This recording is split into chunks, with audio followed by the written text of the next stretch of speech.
कोल्हापुरात गावठी दारूच्या हातभट्ट्या उद्ध्वस्त करण्यात आल्यात. मोतीनगरात जेसीपीद्वारे 11 हातभट्ट्या जमीनदोस्त करण्यात आलेल्या आहेत. पोलिसांनी ही कारवाई केली आहे. तर राजारामपुरी पोलीस उत्पादन शुल्कची संयुक्त कारवाई समोर येते.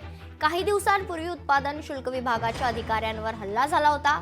कारवाईत कच्चं रसायन, गावठी दारू, भट्टीवरील साहित्य अशा सुमारे 4 लाखांचा मुद्देमाल जागीच नष्ट करण्यात आलाय. राज्य उत्पादन शुल्कचे DYSP शिंदे साहेब तसेच राजारामपुरी पोलीस स्टेशनचा आमचा सगळा स्टाफ अधिकारी आम्ही संयुक्त आज कारवाई इथं केलेली आहे.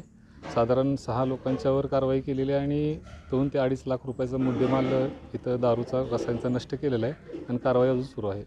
मोतीनगर या ठिकाणी कारवाई केलेली आहे. 3-3.5 लाखाचा आम्ही मुद्देमाल नष्ट केलेला आहे या ठिकाणी आणि 3-4 आरोपींविरुद्ध गुन्हे दाखल केलेले आहेत आणि यापुढे कारवाई सुरू राहणार आहे.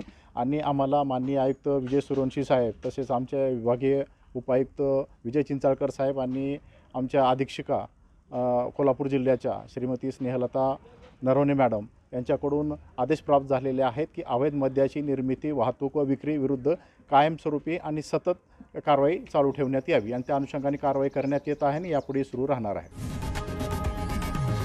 लोकशाही मराठी ऐका, पहा, जागरूक रहा.